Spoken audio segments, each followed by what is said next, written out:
God morgon.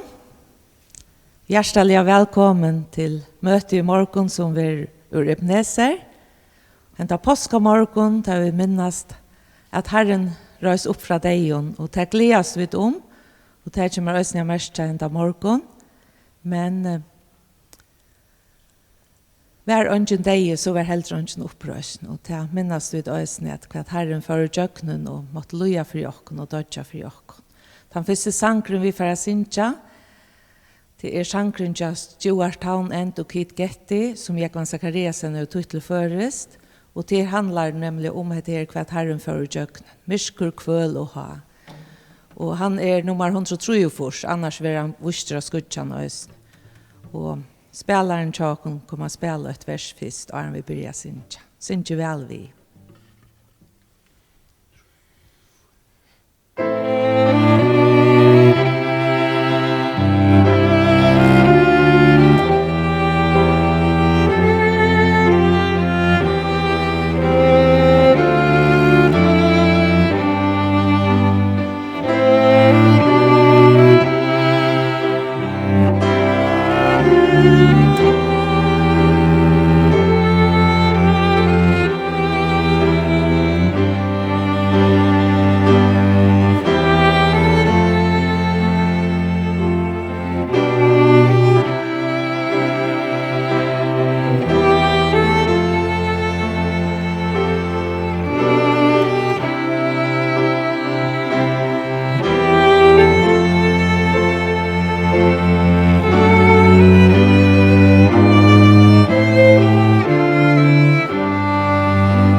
vær løstur standi vi tøyn kross.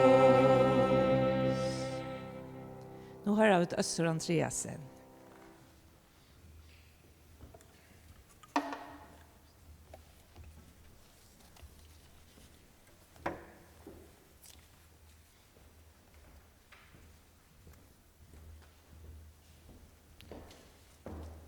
Ja, god morgen. Jeg får eisen at innkjøttikon en av gledelige postur. Vi får i morgen at høyre Ingvard Petersen talar til dere, og vi får eisen setten at høyre en solo fra Brite og Eli, og Oda Dros og Johannes og Jens Kristian til færa at holde av fra å spela. Påskehøgtøyen, hon den største høgtøyen som vi hava. Vi hava forstått hon minst lenga frutja det. Da vi opplevde alt dette rævliga at myskor kom i landet og at Herren Jesus ble tidsen og krossfester og han døye for heimsins synd. Og lærersveinene tar skilt og ikke alt det som hendte, og vi leser om hvordan tar i vognløse flutja i bort. Men i morgen det páskamorgun, og tar opplevet her at Jesus han bryter deians velde, han reiser fra grøvene, og han åpenberer seg 4 timer. Og det gledelig hetta at, som vi kan gledes om, at vi eier en opprystnan frelsare. Det fantastisk og størst at vita, og det brøyder alt. Kristus opprysten, og han liv. Og vi i morgen kom sammen at minnas dette som Jesus har gjort, og at tala om tydningen av det som Jesus gjør det av Golgata kross. Max Lucado, han nevner en av her at det nek imes som hent i heimsøvne, så vi også om heimsøvne. Det nek ting som oppfunnet, streimeren ble oppfunnet, det var veldet, dampmaskinen ble til en verleika, telefonen, det nek imes krutsk som fram, og politikker, og mengt imes som fram i heimsøvne. Men tar vi også om hetta at Jesus Kristus, soner Guds, kom ur himmelen til gjerrar og gav løsut av Golgata krossen, så det noe helt annet. Det man kan si, en helt annen dimensjon, tar vi også om hetta at han brøtte av i lagten i okkara og gjør det mulig til okkon at hava samband vi god. Det kan ikke sammenluknes vi neka anna som hent i heimsøvn. Og tar vi også om bibelsøvna. Det imske søvnar som vi hava i biblene. Her hender nengt og kvært imist. Vi hører om David, om kongarutje og så videre. Og vi hører om Moses, om øyemerskaferina, om lovuna. Nekv spennende ting som har nekvann tydning. Men ikke av alle hesson som vi leser om i Bibelen kan sammendas vi hetta som hendte ta Jesus Kristus døy av Golgata og ta han reis opp páskamorgun. Du ta blei synda spurningren loster. Og det større enn alt. Og tog kunne vi gledast om morgun og vi hava nekv at minnast og at gledast om. Jeg husker at lesa 1 vers 4 kunne morgun. Og det man kan si at det kjendast av vers i Bibelene. Johannes 3:16, vi kallar det ofta for det lytle Bibelene. Her det lukka som alt det som Bibelen talar om å finna. Og her sier han etter at tog så elskar i god heimen. God elskar i atlan heimen. Og jeg husker meg til to inkluderar vi tog ta i god sier her at han elskar i heimen. Han døy ikke bare for de rike, eller for de unge, eller for jødaner, eller for føringar. Nei, det stender her, han døye, du så elsker i god heimen, du så elsker i god heimen, at han gav sånn hin einborna, for at kvørt han, at det her, kvørt han. Her en kvør av okkon inkluderar. Du så elsker i god heimen, at han gav sånn hin einborna, for at kvørt han, og i trøyre han, skal ikke fortapast, men skal hava evet liv. Og her får vi en og hver av oss et høve, at sette alle okkara av Herren Jesus, og oppleve dette at han kan fyrtjeve oss synder okkara. Synden er det som Årgods taler om, som skiler oss fra gode, som gjør oss ikke førfyrer en dag å kunne komme hjem til hin heilige og gå av god, men han trobladjen ble løst av Golgata. Og til sørst heter her, som Johannes eisen sier, at da han peker i Jesus, når han kommer, han sier, hikk lamgods, som tegur bort synd heimsens. Lamgods dekka ikke bare diver syndena, etla minka om syndena, etla borstur forklara i syndena. Nei, det sender hikk lamgods som tekur bort synd heimsens. Og jeg husker meg til, hvis jeg tar ikke okkur fra det her, hever til det så stadvekk. Nei. Og da Jesus teker bort synd heimsens, han teker bort syndena fra okkur, her var vi den så enn. Nei, vi kunne glede oss om dette, at Jesus, han dør i okra sted, og han teker bort den synda trobeleika, og kan samle en okkom vi god. Vi pleier i morgen at bråda breie, og teka av kærlighetsen, og omstøvende gjør at vi ikke får gjørst her i morgen, men jeg halte at vi skulle lukka vel minnast, og takka Herren for det som han gjør det, hentan i hesson døven. Kære himmels fær, vi takkar for at vi kunne være her i morgen, og njóta samfellet, at han hatt som vi nå ena for å ha mulighet til i hesson døven. Vi innskjer at minnast Herre, ta en verleika, hette at du kom inn i heimen, og du var viljer å fære ut av Golgata kross her, og breia tunne henter ut her. Og vi innskjer i morgen av minnast dette, at likam tutt ble brått Herre, og at blå tutt rann, og i okra sted her. Det innskjer vi til morgen at takk og prysa der fyrir her. Takk der fyrir at du er ahu og kvann einstakken av okkon. Du kjenner okkon öll herre, öll som luja av herre, öll heimsins menneske herre. Du kjenner okra navn, okra omstøver. Ja, det sender enda at du hever tal og snakk har vi til å ha høttene her. Du kjenner okra omstøver, okra troblegar og så er her. Men mest av ötlen her så ønsker du hette at løse synda troblegan her så at vi kunne eie samfunnet til å høre ter til og en dag kom hjem til tøyen her. Det er det som vi ønsker at minnes til morgen her og vi takk og prysa derfor. Lenga frutja da for Golgata og vi takk og prysa derfor. Páskamorgun hette vi minnes at du er opprisen og vi eier en livande frelser det her som elskar okkon og som fylgjes vi okkon som ønsker å frelse okkon her og føre okkon atlan veien heim til søyn her. Måtte ein og hver som løyr av herre kunne åkna seg hette her.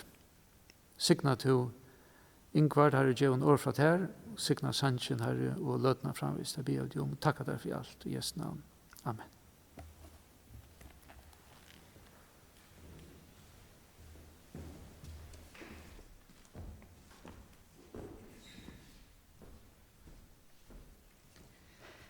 Vi får halta av fram via synja, og det er nemlig om at han lever. Og sikna i lussalet avur, han lever ennå. Det er Victor Danielsen som tog til sangen. Synja endelig vel vi. Han er 140 i bøkene hvis jeg anker sangbøk. nødje sångbøk Guds folks.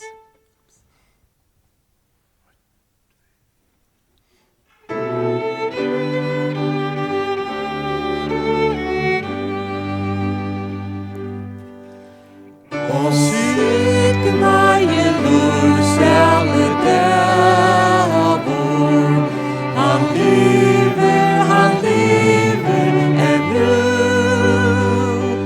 Han lever og deien ei rævor, og salmor for syrde ta du. Ei langur og grøven han gøymer, her bleikur og kaldur han la. Han lever og salmor ei gløymer, ta oppresnan Herran hon sa. Han lever og salmor ei gløymer, ta oppresnan Herran hon sa. Han lever og skal vera, hans liv og mitt løsama båd. Og mensur av hans fyrra vera, så det av Herren med sång.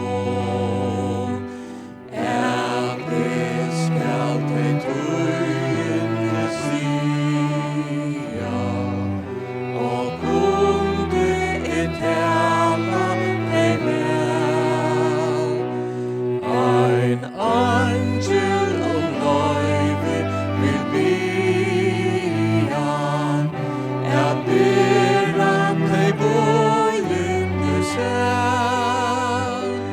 Ein angel om løyve vil bia, bera deg bøyende selv. Og signa Jesus alle dævor, han lever ennu. Han lever og deien ei rævor, og salmor for syrde ta du. At du har majestiver, du grøst at du einsliga sted. Ta fekst du sutja han lever, og signa vår dævor vær tær. Ta fekst du sutja han lever, og signa vår dævor vær tær.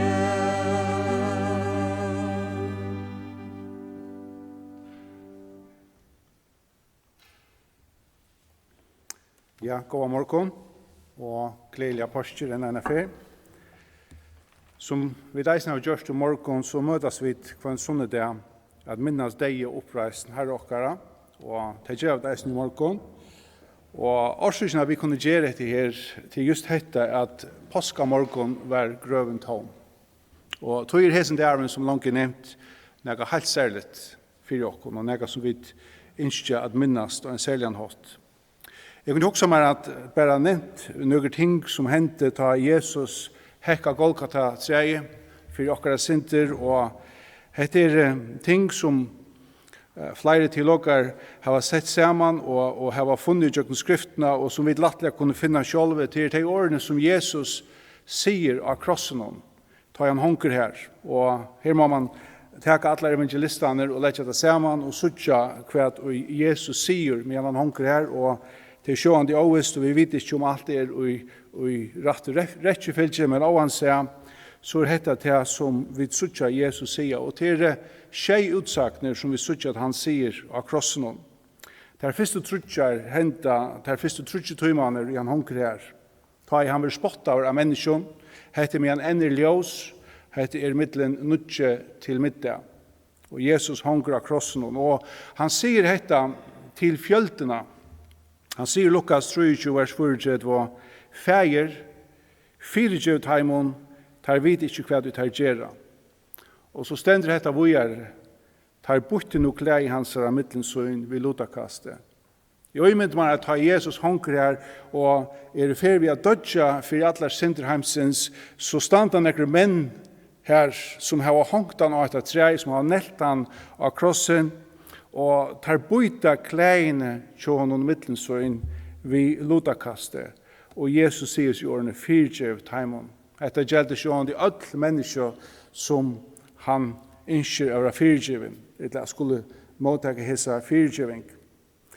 Det er ikke av ångene settene så stender høvsmæveren som han som har steg for krossfesting Jesus og sier sannliga vær hessen soner Guds. Ta neste utsøkning som vi sutjar fra Jesus, sutjar vi til vers 34 av Lukas 23. Her sier han vi henda rådsmannen som henker vid hans li, som hever bi han om å minnas tilsyn, ta sier Jesus etta, sannliga sier til her, og i det skal du være vi mer og i paradis.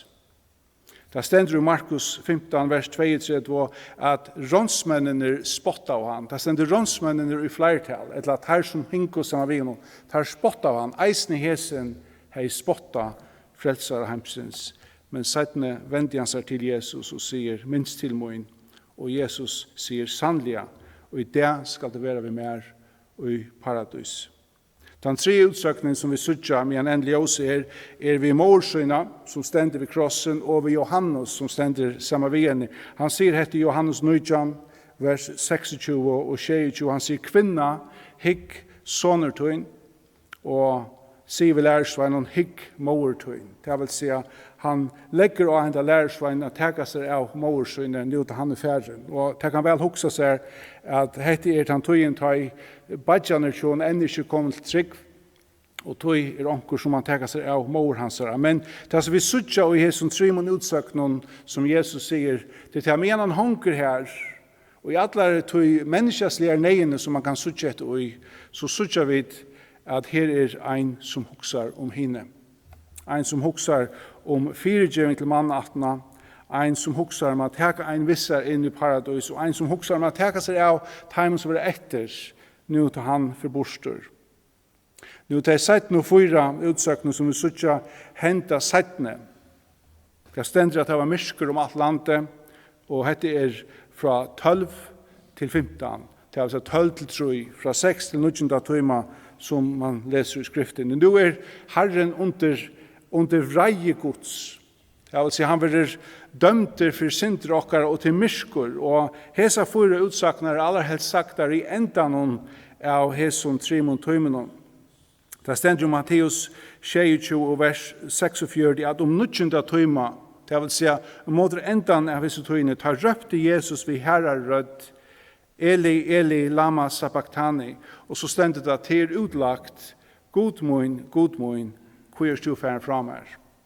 Hetta en endurgjeving av Salme 22, vers 1, og avhverst om man fyrir tjøkken skriften og tjøkken liv Jesus så ser man at Jesus brukar året fæger, eller færmoin opp til 140 færner i tjøkken livsøv hans her. Og hetta fyrste og einast færen vi sutja at han sier god moin. Fæger året mersker sjående og innebærer et innelig samfella medan året god som man brukar her merker at nu god som en domar for hon. En domar for syndenar som vi mennesker har gjort. Og her sutja vi en skillna om mittlen god færen og god sonen. Ikke for hans skuld, men for okkara skuld. En skillna som vi ikke sutja negrærastan i skriftene, hverst framan undan, etla Aftaná. Det neste som vi sutja og tjokken heser myrk og tøymar ta Jesus sier vi god. Han sier hette Johannes 9, vers 28. Han sier, da han visste at nu var alt fullgjørst for at skriften skulle genge ut, sier han, tiste. Og dette kan sånne som heter ikke står en tøtning, men at det binder hetta til noe som henter, og som vi skulle skrive om i Salme 22 og vers 16. Vi skulle hitje etter tog 17, tar vi for å lese Salmen. Men Jesus sier tiste. Vi kan også med at de som har felt vi og hørsta burde vite, om ikke ta så 17, tar de myntes dette, at han just i Salme 22. Han begynner vi god mun, queer til færen framar, og så tar han om en da tostan, som vi nevnte reisen i Salme 22. Aftaná så vi i vers 30 i Johannes 9, at han sier hette 18, at han finner etikken, sier han, det fullgjørst. Og så stender her, så bøkte han høtte og gav opp andan. Dette året som omsett til hese 3 årene til fullgjørst, 1 år i fromalen. Dette året vil brukt nekvasten i skriftene, det har vi brukt nekvasten i Hebreerbraun eisne, og angsten vil det omsett av å være fullkommen, av å være byggven, eller byggven til endamål, og ærestene så finner man at hetta i ørenskriften som ikke bibelske skrifter, ser man at hetta her året vil brukt til goldet til fullnar, det vil skrive av rokningar som folk har haft, eller skuldarbrøv som folk har haft, så heter året tetelestai, skrive av skuldarbrøvet, og det merker goldet til fullnar. Så hetta som Jesus har røpt av krossen goldet til fullnar, fullkommet, til fullgjørst, til byggve, til liot. Enten også. Lukas kapittel 23, vers 46, så vi en utsøk som Jesus har røpt, og tema sjån det være ångsten i middelen her, og han gav opp andan. Her sier han, han råpar vi herrar rødt og sier feir, og i hendertøyner gjev i andamoin. Da han hette sagt, andaist han. Og her sier vi at atter hette her året feir, hette innerlige samband atter vunnet. Hvis var det god stend som domar, for synder okkara lekket av sånn, og nu det feir, nu det golde. Jeg husker meg å minne av bøn Jesus og i Getsemane som hendte få tøymar åren han henger av krossen. Vi leser om hette i Matteus 26. Vi har ikke slået opp, det er bare å nevne hette lesligene, men vi synes at han teker nærkere av søgner innast og apostlen, etter at han nærmest, og teker der visser, og tar færa av sinde borste fra hinnom, og så sier han, vi her og bier for meg, for langkur av bia. Og så stender det hette vers 93, han får et sinde langkur, fattla anletsut og be og sier, færmoin, det møvelet, så let henda kærlik færa fra meg, to ikke som vil, men som to vilt. Så ständigt han får atter til lærersveinene, og han fant der sovande, og han sier vidt der, altså kunne det ikke være en tøyma ved mer. Og så får han atter av sted, og det stender i vers 42, atter får han borster ære for å be, færmoen kan hesen kærlik ikke færa fra mer, må jeg drekke han, så vil viljetøyn. Så ständigt han får atter til der, og han fant der sovande, og så stender det etter vers 44, han let her være, får atter borster, be 3 og sier som år. Det vil si han be henta sama, hesa som bøn. For altså 34 år, langt fram i tøyene, så sutjar vi da rithøvendren som skriver, eller høvendren som skriver Hebreerbrevet, han minner av hese hendingene i Hebreerbrevet 5 og vers 6. Han skriver hett om Jesus Kristus, han sier, han hever av døvun holdsøns, vi høren råpi og taron, både fram bøner og neiaråp, til hansara som var mentor av frelsa han fra deianon. Og han bønhørte han ut ur enkjes søyne. Han bønhørte han. Og det som ligger i isen her, og i Hebreerbrevet 5 vers 6, at han bønhørte han, det er mest til at han fikk et jævligt svær. Han ble svær av ja til henda spurning. Og jeg tykker at henda bøn just henda samme bøn som Jesus ber til han sier, fær kan hessen kærlighet ikke fære fra meg. Man drekka han så være viljetøyn. Vi tar også ofta om hesa bøn som bare deia Jesus men det nekst større enn bare den fysiske deien som Jesus får jøknen av Golgata 3. Det hever mara vi skillnaden a gjera, skillnaden mellom Gud og Jesus. Det at Jesus skal ruse opp atter, det at han skal være atter saman ved færnen. Og i Hebreabrevn det skriva 34 Aftaná, men vi kunne færa 1000 år framan undan at Jesus ber hessa bønena og i Getsemane, og færa atter til Salm 22. Og nu kan det komme vimmar hvis det har bibeln hvis det kon, og vi får hitje etter Salm 22. For å lese fra vers 1 til 9, og så fra vers 15 til 22. Og her finner vi så utrolig nekv døme, og nekv ting skriva 1000 år framan undan av David konge, allerhelst i øren tankon, allerhelst hoksa noen andre ting, kanskje om seg sjølvan, men som passar så omedelig vel til det som hendte av Golgata 3. Og hette er de årene som Jesus citerer, da han henker av Golgata 3, da han sier god moin, god moin. Og så les byrjar salmeren, god moin, hvor er du færen fra meg? Lengt borster i frelsa moin, ta at er råpe til tøyen.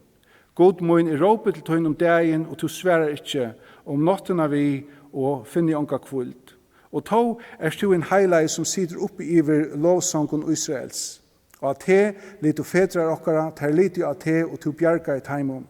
Til tøyen råpa ter, og røpte ter, og fingu hjelp, og at te litt ter, og var ikke til skammar. Så stender dette, men er makkor og ikke mevur. Menneskjon til spott og vannverder av fölkje. Han brukar et åre makkor, så det ikke så som vi hoksa da, men dette mestjer hjelparleiser. Og så løy som det ljøar, så var Jesus hjelparleiser til han hengte av krossinum. Da han hei bundet seg til å gjøre noe som han måtte fære jøknon fire okkara synder. Han var hjelparleiser at han holdt. Så stender vers 8, ødl og suttja med, hoa med, golva og rista vi høtte noen. Kastet til Herren, han frelser han bjerger honom, ta i han hev slukka tokka til hans herra. Jo, la meg lukka stekke her, Arne Fervujare, og hokse om det som stender i Markus Evangeliet, kapittel 15, og vers 22-32. Her stender hetta, de som gjenko fram vi spotta i han, riste vi høtte noen, og søtte, tvoi våret her, to som bryter nye templi og byggjer det oppa atter etter 3 mot døvun, frelste sjølvan og kom nyer av krossenon. Og vi sykja, etter så mye år, samme henting som vi skriver om profetisk 1000 år framan undan. La oss så lese fra vers 15 til 22. Vi sykja vid, jeg som vatten, og vi støtt nyer, alle lier mine fra sunder, hjärsta måtte vara som voks, ta branar i bröstet munnen. Og det som skriver vi om her, og skriver det som har kunnlegget til dette, sier, heter kjensler som en hever som henker og en treje, en som henker krossfester. Måtter mun tottnaver opp som pottabrød, tunga mun lår først i gåma munnen, og to legger meg nyer i dust deian, så sykja vi tostan. To i hundar standar rundan med, hinner ønte i håpa til alle slår rinko med, der av stundje med jøknon, henter og føtter. Atter her sykja vi myntene av krossfestingene. Jeg feit halt at beinmøyne, tar hitje etter mer og halta frakt av tøy. Og så stender det etter vers 9. Klæje møyne bøyta tar i mittelsøyn, kyrstelen kastet tar lot. Hokset det kunne David skrive heta 1000 år framan undan at Jesus honker av Golgata 3. Så stender vers 20, men to herre ver ikke lengt borster, styrke mun, skunda til å komme mer til hjelpar. Bjarga salmun i undan svørenon, hine einaste mun i undan hundavalde. Så stender hette i vers 22, frels meg ur leivigapenon, ja to bønhøyre meg og bjarga meg undan hotnon vildharvsens. Og i frumtekstet, og eisne i til enske versjonen som heter King James, her ser man hette at det stender frels meg ur leivigapenon og bjarga meg undan hotnon vildharvsens. Og så stekka verset, og så kommer hetta bråte og to bønhøyre med fyrir seg sjølvan.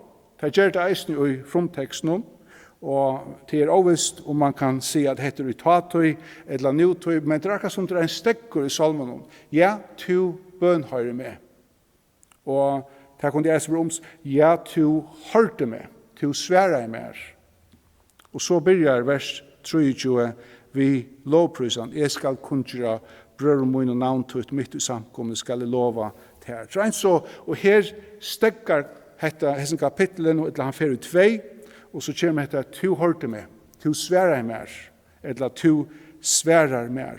Og jeg synes ikke, lukka som heter samabundet, vi tar bønene, vi synes ikke Getsemane, og til råpe som Jesus råpar av Golgata til fullgjørst. Og at han til kommer at det er sambandet mittelen feiren og sonen. Nå er det ikke god mun, men nå er det feir mun.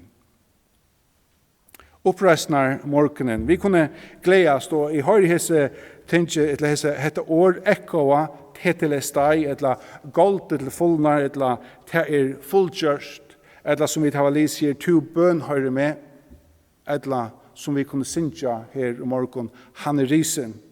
Han upprisen, og som langt sagt om deian, i 1. Korintiabrev, kapittel 15, vers 5, her leser vi dette, deie, hver sier tøyen, deie, hver brottertøyen. Underfullt er også om at Jesus Kristus risen. Vi har en frelsere som lever, vi har en frelsere som sitter ved høyre hånd, færsens i himmelen. Vi har en frelsere som ahva, hvor i munnen løyve, en frelsere som ahva i time som lever, de som har lært etter bror hikk movertøyn, mover hikk sonertøyn, og ja, jeg skal fyrtjøva, ja, du skal være ved meg.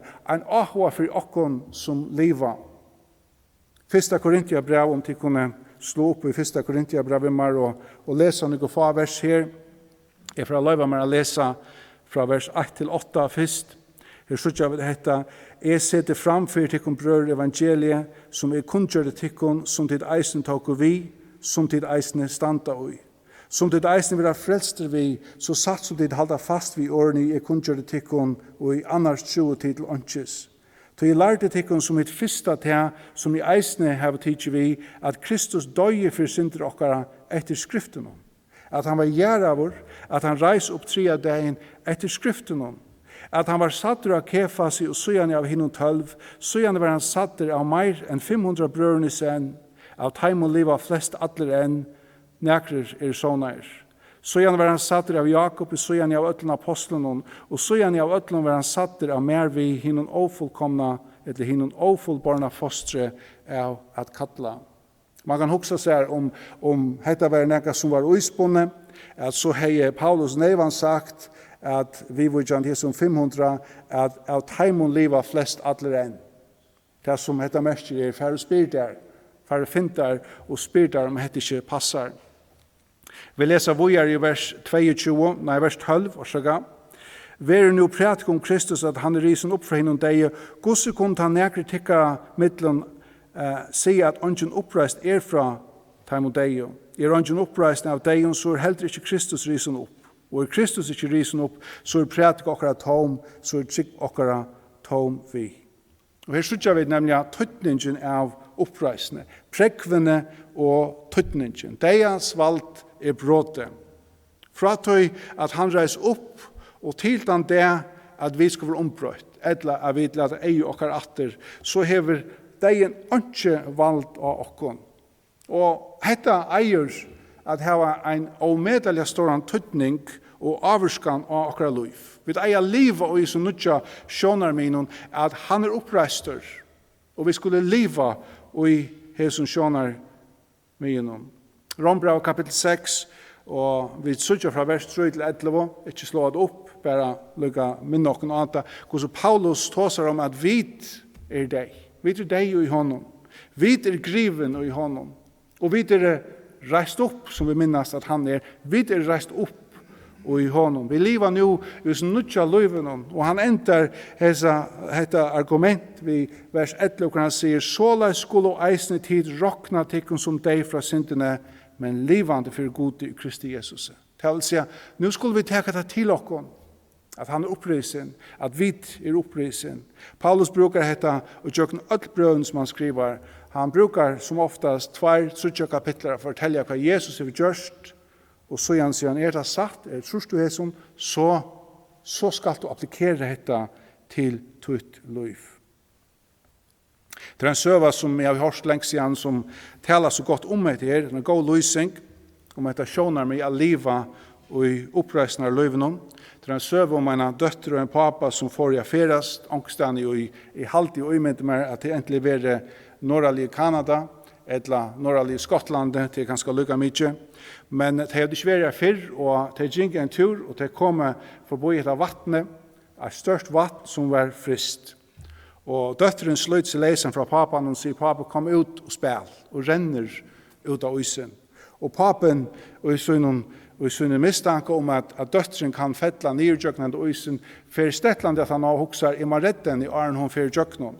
Og han fer speklig ut i jøknon, og prøver å trakka seg fram, og benchen, alla tøyna, av mølsfersen isen ikke halta. Døtteren hoppar ut i isen. Og mitt i egen så høyrer han et bulter at han fyrir seg, og han venter seg, og nå ser han til at bønden som eier dette øyne, kommer køyrande ut av isen ved en stor traktor. Det han atler at færa skjøter i rom. Han tømmer seg å køyre rundt om, han køyrer først om isen. Og etter en løsning som viser at vi syne sjåner med, henda gentan, kanskje syne overvitenhet, spalt i isen, hoksa ikke om vantan. Papen, han var benchen. Han har ikke fått alle av isen, men bønden, han visste. Og dette viser hvordan okkara sjånar med oppreisna, og oppreisna løyve og frelseløyve kan brøyta okkara løyv. Isen tjukker, han var tjukker, og han kunne halta hesson tunga traktoren. Frelsan trygg, Kristus oppreist, og lukka mykje kvært vid halt og kvært og helter. Men såleis som vi sitter okkara alle data, såleis vil løyv okkara, a liva og ljósnum av oppreisna løyvenon. Hetta sjån ikke alltid lukka nevnt i okkara løyve, og til iva ting som kommer inn i okkara løyv. Og en henting i skriften som har haft ekkelig stor tøytning om mine løyve fra til var helt unger, det som vi leser om i Markus 9, om enda papan som var kommet vid sonen tjassar, som hei en nyrfattlingar anda stod det. Og Jesus hever jo opp i ombrøydingar av fjallene, og vi nøkner av sønnen lærersveinen, og han kommer ned etter, og hese mæverne kommer til lærersveinen, vi sånne sønnen, og han bie tar om å grå han, og tar ikke mentere gjøre dette. Og så kommer Jesus inn i myndene, og han spyr hver gang fyrir seg, og mæveren forteller om hese støvnen han røy, og ber Jesus om hjelp. Og han sier dette i vers 22, han sier, menkan hever han kastet han bær i eld og vatten, til å gjøre enda av honom. Så sier papen dette, men du nega mentor, så miskunn okkon og hjelp okkon. Og Jesus, han teker henne til Ivan, kjøy som mannen, han sier vi han, vi mentor, alt honom møvlet som tror. Og i samme ekna brei så råpar færen, papen til badne, han råpar til han, trykve. Og allukal sier han, hjelp, vantrykv, mine. Og hette være en trøst om mine løyve, ta i stande for vantrykv, om hette oppreisende løyve, hette at Jesus reist opp. Kristus ber oss bare om eit til å være villig, å lete han slippe livet i løyve okkara, og virka i løyve okkara. Resten skal han nok ta iver og styrke hesa trunna som vi lever i som liv. Man har signa sitt år, og en gledelig postur til ødel som. Han risen.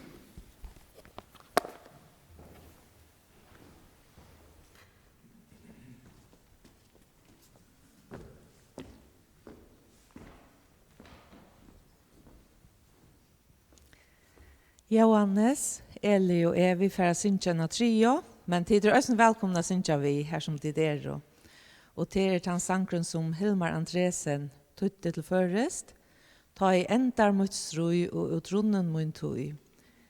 Ta lyfte som vi øya som trykva i Jesus, at vi skulle være hjemme til Herren og genka vi lusvassens strender. Han nummer 1304, og til dere ønsker at for ønstak må trykva han, og til ønsker Herren øst.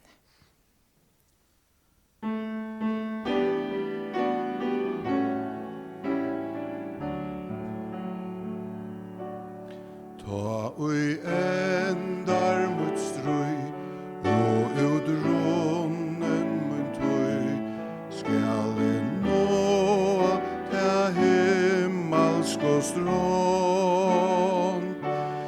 Jesus eia mot ser, og ta viser ham nagla merkene ui søyne hånd. Jeg skal genga vi lusvassens strendur, høyra polmanna fri sæla sus. Ongin synd, ongin sorg, i himmalsens borg, men bär sånger som havsbylg og brus. Ferien endar ei her, men til himmals ta ber, til ta heimland som Jesus mer vann. Viner hitte her, som her skyltost fra mer, gav kjøtt at han stunden og brann. Jeg skal genga vid Ludsvatsens strendur, høyra polman og fri sælas hus. Ongin synd, ongin sorg, i himmalsens borg, men bär sånger som havsbylg og brus.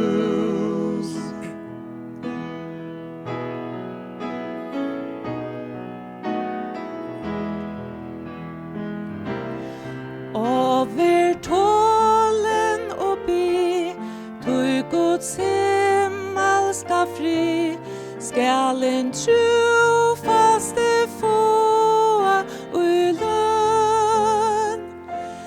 Tann ui krossen her bär, lusens kron og her fär, og Guds barn virt ui verkje ui bøn.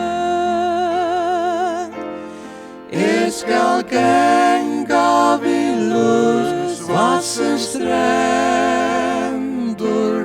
høyra polman og fri sælas hus. Ongin synd, ongin sorg, i himmalsens borg, men bär sånger som havsbylg og brus. Jeg skal genga vid Ludsvatsens strendur, høyra polman og fri sælas hus. Ongin synd, ongin sorg, i himmalsens borg, men bär sånger som havsbylg og brus.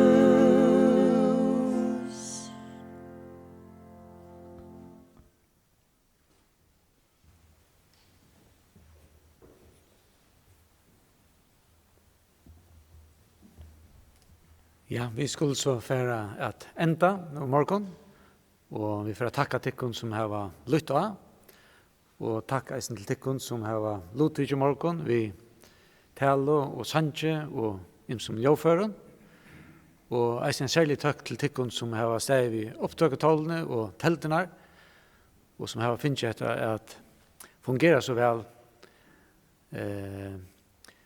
hesa det. Så stora takk for det. Kommande mycket kväll ta ver Samuel Mikkelsen att här och för halt fram en annan part av evnen om luktelsene. Og høstkvället tar vi eisne ungdomsmøte sendt ut. Så skulle vi fære at enda. Kære himmels fære, vi takkar for at vi kunne være sammen etter her i morgen. Og vi takkar der for vånene som du har givet okken. Og her vi be om at du vil signa bådskapen og sannsyn og alt til okken som vi har hørt i morgen og tjokken dagen. Signa kvann einstakarna av heimen som luja av morgen har signa alt til heim, signa okra land, tre okkur nær til tøyen her og gjev okkur å kunne gledast ut her. Så vi har sannlig å gledast om her. Takk og prysa deg for alt og i Jesu navn. Amen. Ja, takk for i kveld. Jeg vet morgen.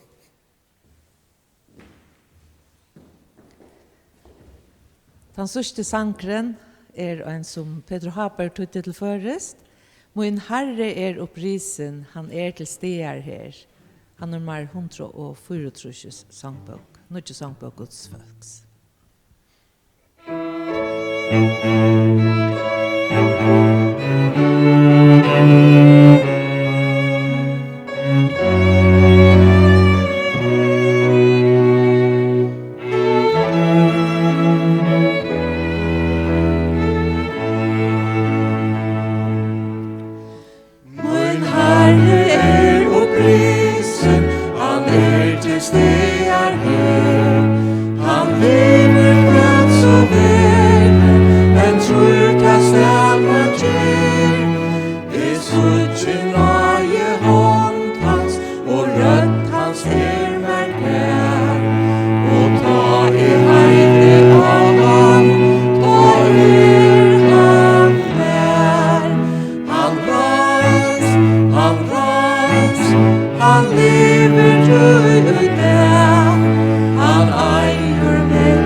Jesus hevur vald, og løsens landa lindir, og i honum fjall. Han reis, han lever tøy i dag. Han eier meg, han leier meg, til løsens ljósa steg. Han reis, og løn av deg og bær. Han tør som tror og hjersta bor. Han lever